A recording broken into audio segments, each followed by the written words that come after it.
लेते हैं कम टाइम में मुश्किल सवाल को कैसे करेंगे, उसके एक शॉर्टकट ट्रिक का हम लोग सीरीज चला रहे हैं, जिसमें अभी हम लोग एपी मैथमेटिक्स में एक चैप्टर है एपी क्लास 10 का है, उसका हम लोग काफ़ी सारे हम लोगों ने क्वेश्चन को करा के और साथ ही उसके शॉर्टकट मेथड हमने बताया है, ताकि आप कम टाइम में सेंटर जहाँ पे टेस्ट देने जाएँगे, वो कैसे कर पाएँगे।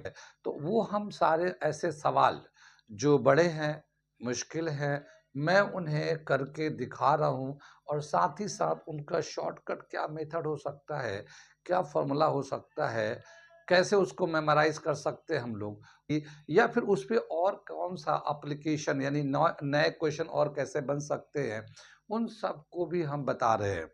क्लास 10 मैथमेटिक एपी का मैंने काफ़ी सारे बड़े क्वेश्चन का उसको करके दिखाया पहले और बाद में उसको कैसे आसानी से याद रख सकते हैं या उस पे और कैसे सवाल बन सकता है, वो हमने एप्लीकेशन बताया है और अभी उसमें अभी चलता जा रहा है। तो आज मैं उसके आगे आज जो मैं बताने जा रहा हूँ वो भी एपी का ही है और देखिए क्या है, क्या होता है कि जैसे हमने पिछले क्लास में हमने बताया था कि सम ऑफ नेचुरल नंबर का क्या एक शॉर्ट फॉर्मूला होता है, सम ऑफ ऑड नंबर का क्या फॉर्मूला होता है बताया था ना, देखा आपने वीडियो? जाके देखिएगा। सम ऑफ इवन नंबर का अगर हम करें तो क्या एक फ़ॉर्मूला हो सकता है और कैसे हम लोग कितना इवन नंबर है उसको ऐड करेंगे और किस तरह से हम लोग आसानी से निकाल सकते हैं, वो हम लोगों ने फ़ॉर्मूला बताया है, डेराइव करके दिखाया है। अब क्या बताया कि वो तो था natural, odd number, even number, अगर इन जनरल कोई भी एपी हो, कोई भी कितना भी फर्स्ट टर्म हो, कॉमन डिफरेंस कुछ भी हो, तो उसका एक जनरल फ़ॉर्मूला बनाएँगे, तो कैसे उसका फ़ॉर्मूला लिखते हैं sum of n terms of n AP यानी एक एपी का n टर्म का सम का फ़ॉर्मूला कैसे हम लोग लिखते हैं और उससे क्या-क्या हम लोग आइडिया को ड्राइव कर लेंगे या कैसे हम लोग क्या समझते हैं, वो हम आज बताने जा रहे हैं। तो पहले मैं एक लिखता हूँ एपी और उसको मैं बताता हूँ तो सारी बातें समझ में आएगी। पूरे वीडियो अगर इस चीज़ को समझना चाहते हैं, इसकी बारीकियों को समझना चाहते हैं, तो पूरे वीडियो को first to last from beginning to end तक देखेंगे, तभी जाके आपको पूरा स्टेप समझ में आएगा और फिर लास्ट का जो कंक्लूज़न है या जो बातें हैं, वो इम्पोर्टेंट हो जाता है आपको कॉम्पिटिशन के लिए। तो वो ध्यान करने के लिए आपको ऊपर की चीज़ पता होगा, तो वो आसानी से आप उसको याद कर सकते हैं। ठीक है, तो आगे चलते हैं। ये हेडिंग डाल दिया हमने sum of n terms of n AP. कोई भी एक एपी होगा, उसके n टर्म का सम हम लोग कैसे लिखते हैं, कैसा क्या फ़ॉर्मूला होता है, ठीक है? तो हम लोग एक एपी ले लेते हैं, सपोज़ करते हैं ये एक हमारा एपी है, 2 है, 5, 8, 11 सबको हम लोग प्लस कर देते हैं और ये ऐसे ही n टर्म तक हम लोग ले लेते हैं ये, n टर्म तक करते हैं प्लस। तो इसमें जो है पहला टर्म है 2, दूसरा 5, तीसरा 8 ये एक एपी है और इसका जो पहला टर्म है वो 2 है और कॉमन डिफरेंस 3 है और n टर्म तक का सम लेना है हमें। तो क्या फ़ॉर्मूला होगा? ये हम लोग निकालने जा रहे हैं। ठीक है, वैसे तो आप जानते ही होंगे कैसे सम निकालेंगे, लेकिन मैं आपको उसमें ऐसी चीज़ें बताऊँगा जो अब तक आपने नहीं सीखा होगा, नहीं सुना होगा। चाहे वो आपके क्लास टीचर हो, चाहे एनसीईआरटी में तो है नहीं, बहुत कम है, आरडी में भी नहीं है उस तरह की चीज़ें, तो मैं आपको वो चीज़ें बताने जा रहा हूँ। ज़ाहिर है मैं जब भी कोई वीडियो बनाता हूँ तो आपको ऐसा नहीं कि मैं कॉमन सवाल बताता हूँ। कॉमन भी बताऊँगा तो उसमें बहुत सारी बातें ऐसी होंगी जो आपने अभी तक नहीं देखा होगा, नहीं सुना होगा। कुछ अलग से बताता हूँ, नहीं तो एप्लीकेशन ही इतना इम्पोर्टेंट बता देता हूँ। ठीक है, तो देखते रहिए पूरा वीडियो। ओके, आगे चलें। सम ऑफ एन टर्म कैसे लिखेंगे? फॉर्मूला तो जानते ही हैं, n upon 2 2a1 plus n minus 1 into D. ये तो हम लोग जानते ही हैं ये n अपॉन 2 तो ऐसे ही रहेगा। 2a1 का वैल्यू कितना है 2, ये हमारा a1 है ये, plus n minus 1 into D का वैल्यू कितना है 3, हमने ये 3 डाल दिया। ये n बाई 2 और ये 4 हो जाएगा, 3 से मल्टीप्लाई करेंगे 3n माइनस 3 हो जाएगा ये 4 में से ये 3 माइनस करेंगे तो n बाई 2 ये आ जाएगा n बाई 2 3n प्लस 1। कितनी बार समझ में, यहाँ तक समझ में आ गया? ये हमारा सम ऑफ n टर्म आ गया, sum of n term n upon 2 3n plus 1। ये हमारा हो गया इस तरह से। अगर मैं इसको मल्टीप्लाई करके लिख दूं तो कैसे लिखूंगा, सम ऑफ एन टर्म, ये 3n स्क्वायर, ये n से मल्टीप्लाई n/2 से, तो 3n square plus n upon 2। तो ये आ गया हमारा 3n square plus n upon 2। ये हमारा सम ऑफ n टर्म का फॉर्मूला आ गया इस एपी का। क्या बताया कि किसी भी एपी को, ये तो मैंने एक एग्जाम्पल के तौर पे दिखाया है, इस तरह की कोई भी एपी हो, चाहे उसका डी प्लस में हो माइनस में हो, हम लोग बाद में जब सिंप्लीफाई करके लिखेंगे तो वे इस तरह से एक क्वाड्रेटिक बन जाता है, एन पे स्क्वायर आएगा, क्योंकि यहाँ पे एन आता ही आता है, इस एन से जब मल्टीप्लाई करेंगे तो एन स्क्वायर आ जाता है। लास्ट का जो रिलेशन आता है वो एन स्क्वायर के टर्म में आता है, क्वाड्रेटिक फॉर्म में आता है। ये तो आप जानते ही हो कि सम ऑफ एन टर्म का फॉर्मूला ऐसा ही होता है। कितनी बात समझ में आई?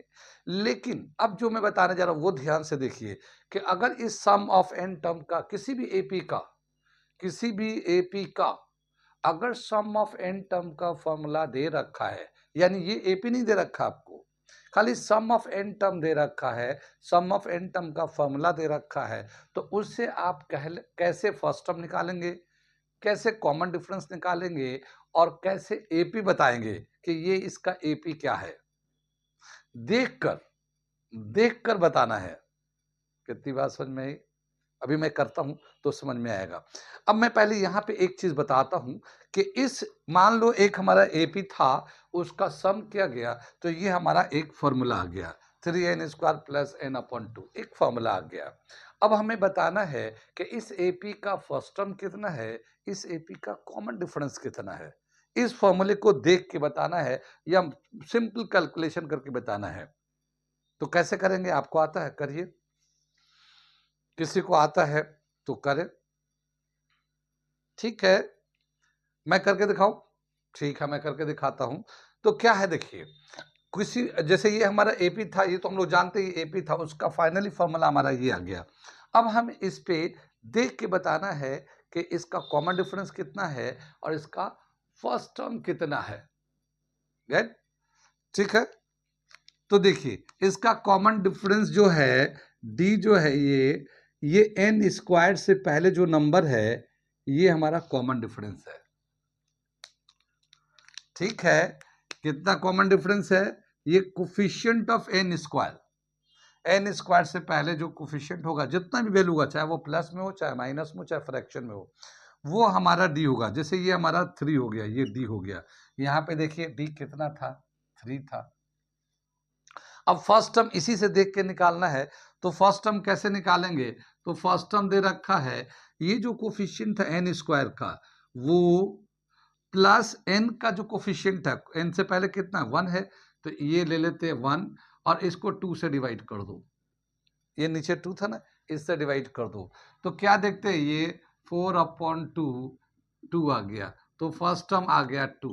कितनी बात समझ में, यहाँ पे फर्स्ट टर्म 2 है ये। कितनी बात, यानी सम ऑफ एन टर्म का जो फॉर्मूला दे रखा है क्वाड्रेटिक फॉर्म में, उससे अगर हम लोग देख के बताना चाहे कि जिस एपी का भी ये सम लिखा गया है या सम का फॉर्मूला दिया हुआ है, उसका डी कितना है, तो जो एन स्क्वायर से, यानी जो एन स्क्वायर का कोफिशिएंट होगा वो डी होगा एज इट इज।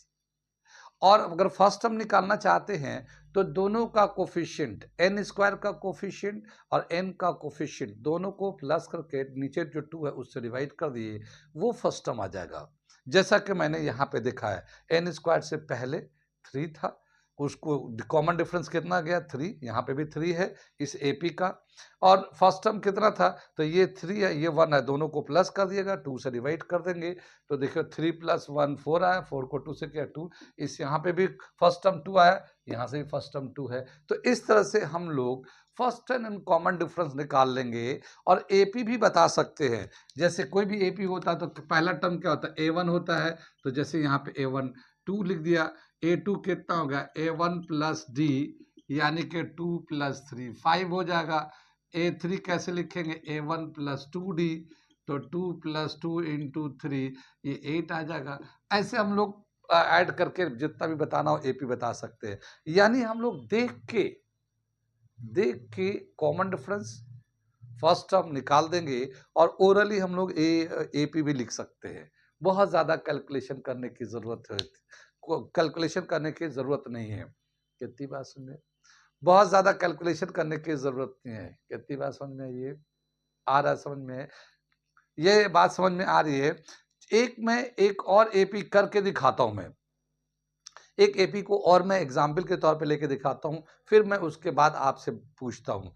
इतनी बात समझ में आया? मैं मिटा दूँ इसको, ये हम लोग मिटा देते हैं और आप एक एक दूसरा एपी करके दिखाता हूँ उसको, ठीक है? लेकिन यहाँ पे एक चीज़ मैं ख़ास पॉइंट जो बताना चाह रहा हूँ कि यहाँ पे जो कॉमन डिफरेंस था, ये ऑड नंबर 3 था।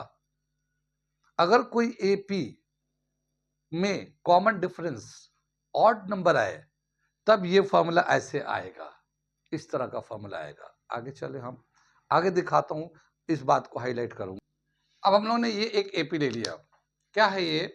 2 है, 7 है, 12 है, ये एपी है, 5 का कॉमन डिफरेंस है तो एपी है, इनको हमें प्लस करना है, ठीक है? n तक प्लस करना तो क्या फ़ॉर्मूला होगा, वो मैं करने जा रहा हूँ सम। तो पहला टर्म कितना है? 2 है, कॉमन डिफरेंस कितना है? 5 है, n तक हमें सम निकालना है। तो सम ऑफ n टर्म का फ़ॉर्मूला हमारा पता है n/2 2a1 plus n minus 1 into D, ये हमारा फॉर्मूला होता है। हम बाकी जो वैल्यू है first term and common difference वो डाल देते हैं। तो फर्स्ट टर्म कितना है? 2 n माइनस 1 डी कितना? 5, ये डाल दिया यहाँ पे n/2 और ये 4 हो जाएगा और ये 5 से मल्टीप्लाई करके ब्रैकेट को खोलेंगे तो ये इस तरह से आ जाएगा। ये n/2 और ये प्लस में 4 है, माइनस में 5 है, तो माइनस का 1 बचेगा, तो ये आ जाएगा 5n माइनस 1। ये हमारा यहाँ सम ऑफ n टर्म आ रहा है।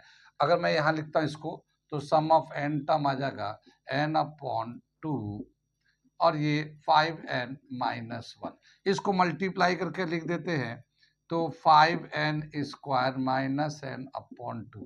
ये हमारा सम ऑफ n टर्म का फॉर्मूला आ गया इस एपी का। यहाँ तक समझ में आया? किसी भी एपी का अगर हम लोग इस तरह से सम करेंगे तो लास्ट में ऐसे ही जाते-जाते फिर मल्टीप्लाई करके ऐसे ही क्वाड्रेटिक पॉलिनोमियल के फॉर्म में आता है। अब हम लोग जो हम पिछले वाला क्वेश्चन में हमने बताया था कि कॉमन डिफरेंस, इसको मान लो ये हमारा एक sum of n term of n AP दे रखा है, हमें उससे बताना है कि उसका कॉमन डिफरेंस कितना है, उससे बताना है। तो हमें इसको देख के बताना है कॉमन डिफरेंस कितना होगा। तो हम क्या देखेंगे कि ये जो n स्क्वायर, जैसे पीछे मैंने बताया था, n स्क्वायर से पहले जो होता है वो d होता है, तो d इज इक्वल टू 5 आ गया। ये है ना 5, यहाँ पे मैच कराइए, ये भी 5 हो गया। ये कितनी बात समझ में आई? ये 5 हो गया। और अगर हमें फर्स्ट टर्म निकालना है, फर्स्ट टर्म निकालना है तो दोनों के कोफिशिएंट को प्लस करिए, यानी यहाँ पे कितना है? 5, n स्क्वायर से पहले जो कोफिशिएंट है 5 है और n से पहले जो कोफिशिएंट है वो -1 है, यहाँ पे -1 है, ठीक है? तो -1 ले लिया, 2 से डिवाइड कर देते हैं, तो ये 5 माइनस 1/2, 4/2 कैंसिल कर लेंगे, ये 2 आ गया। तो फर्स्ट टर्म आ गया 2, यहाँ पे भी फर्स्ट टर्म 2 है। कितनी बात समझ में?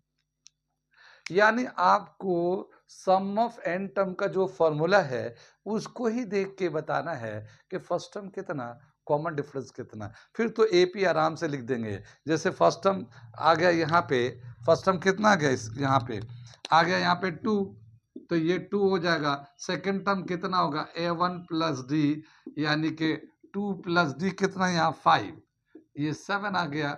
और ये a3 कितना, तो a1 प्लस 2d, तो ये 2 प्लस 5 इंटू 2, ये 12। ऐसे ही चलता रहेगा, हम लोग जितना चाहेंगे लिख सकते हैं एपी में। यानी कि हमें बहुत ज़्यादा टाइम नहीं लगेगा। सम ऑफ n टर्म का फॉर्मूला अगर दे रखा है तो उससे हम लोग direct common difference and first term निकाल सकते हैं। कैसे? n स्क्वायर से जो n स्क्वायर का जो कोफिशिएंट है वो हमारा d होता है और दोनों के कोफिशिएंट n स्क्वायर का कोफिशिएंट प्लस n का कोफिशिएंट जो है, दोनों को प्लस करके 2 से डिवाइड करेंगे तो वो हमारा फर्स्ट टर्म आ जाता है। तो ये एक हमारा जनरल फॉर्मूला आ गया, यानी कि कंसेप्ट आ गया कि अगर हम चाहते हैं कि फॉर्मूले को देख के बताएं कि फर्स्ट टर्म और कॉमन डिफरेंस कितना है, तो हम लोग देख के बता सकते हैं, कुछ नहीं करना। ओरल बता सकते हैं हम लोग। अब मैं इसको समराइज करके आपको पॉइंट बता देता हूँ, यानी कैसे आप फर्स्ट टर्म निकालेंगे। किसी भी एन टर्म का, किसी भी एपी का सम ऑफ एन टर्म दिया होगा, तो कैसे आप फर्स्ट टर्म निकालेंगे और कैसे आपको कॉमन डिफरेंस मिलेगा। लेकिन हाँ, ये हम लोग मल्टीप्लाई करके इस तरह से कर लेंगे। अगर इस तरह से होगा तो फिर इसको मल्टीप्लाई करके इस फॉर्म में कन्वर्ट कर देंगे, फिर यहाँ से आपको आसानी से मिल जाएगा। कितनी बात समझ में आई? तो मैं यहाँ पे एक पॉइंट लिख देता हूँ आपको याद रखने के लिए। सम ऑफ एन टर्म का फॉर्मूला होगा तो क्या होगा, d n square b n upon 2। अगर सम ऑफ एन टर्म का फॉर्मूला ऐसे आता है तो, और जब भी कभी कॉमन डिफरेंस, ये जो कॉमन डिफरेंस ऑड है, ऑड नंबर कुछ भी हो तो हमेशा इसी तरह से आएगा। ये अभी मैं आगे एक और बताऊंगा तो समझ में आएगा। तो इसी तरह का आएगा। तो यहाँ पे क्या है, यहाँ पे क्या है, हम लोग लिखते हैं d is equal to coefficient of n square. N square का जो कोफिशिएंट है वो हमारा d है। ये हमने यहाँ d भी लिख दिया है, डायरेक्ट d लिख दिया, कॉमन डिफरेंस समझने के लिए।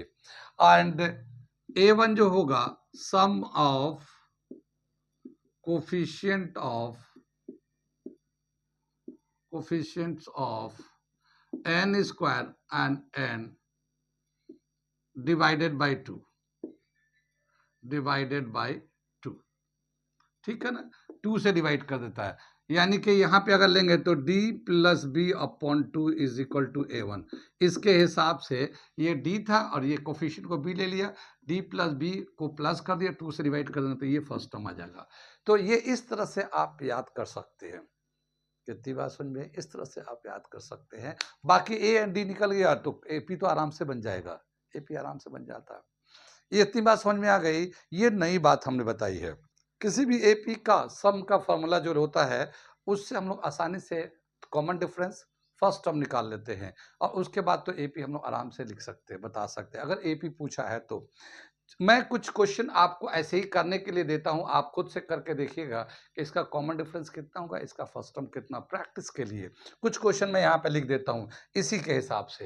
कितनी बात समझ में आ गया ना, ये कर लेंगे। मैं लिखता हूं पहले कुछ क्वेश्चन, ठीक है। ये हम कुछ क्वेश्चन दे दिए। सम ऑफ एन टर्म लिखा, find d and a1 of n AP whose sum is given as, ठीक है। तो हमें ये सम का एक फॉर्मूला दे रखा है, इसको देख के हमें निकालना है कि कॉमन डिफरेंस कितना है और फर्स्ट टर्म कितना है। तो देखिए यहाँ -3n square plus 4n upon 2 है, तो फर्स्ट टर्म कितना हो जाएगा इसका, सॉरी कॉमन डिफरेंस कितना हो जाएगा, -3। और फर्स्ट टर्म कितना होगा, इन दोनों को प्लस करेंगे तो -3 प्लस 4 प्लस 1 बचेगा, +1 अपॉन 2, तो फर्स्ट टर्म होगा +1 अपॉन 2। कितनी बात समझिए। ऐसी बाकी भी आपको करना है, आप करिए प्रैक्टिस और देखिए कैसे आप निकालेंगे, और इसका आंसर आप खुद से करके मुझे मैसेज कर सकते हैं, मैं बता दूंगा, ठीक है। इस तरह का शॉर्टकट मेथड सीखने के लिए, इस तरह का ट्रिकी चीज सीखने के लिए, बारीकी को समझने के लिए आप हमारे चैनल को सब्सक्राइब कर लें। इसके अलावा हमारा ऑनलाइन ऑफलाइन क्लास भी चलता है, तो वो बच्चे जो चाहते हैं 9 10 8 9 10 के बच्चे या 11 12 के बच्चे नीट जेई की तैयारी के लिए ऑनलाइन कहीं बाहर से पढ़ना चाहते हैं, अलीगढ़ से बाहर से, तो वो पढ़ सकते हैं। हमारा अलीगढ़ में सेंटर है, तो जो बच्चे अलीगढ़ में आके पढ़ना चाहते हैं या अलीगढ़ में हैं वो आके पढ़ना चाहते हैं वो हमसे जुड़े, और जो बाहर के हैं वो हमें ऑनलाइन पे जुड़ सकते हैं। ऐसे सवाल हम बहुत कराते रहते हैं, प्रैक्टिस कराते रहते हैं। इस सवाल को, अगर इस तरह के सवाल को और समझना है तो आप हमारे चैनल को सब्सक्राइब करें, ताकि आपको ऐसे सवाल मिलते रहें, ठीक है। आगे अभी बहुत है, कंटिन्यू है, आज यही रहने देते हैं। Okay, thank you.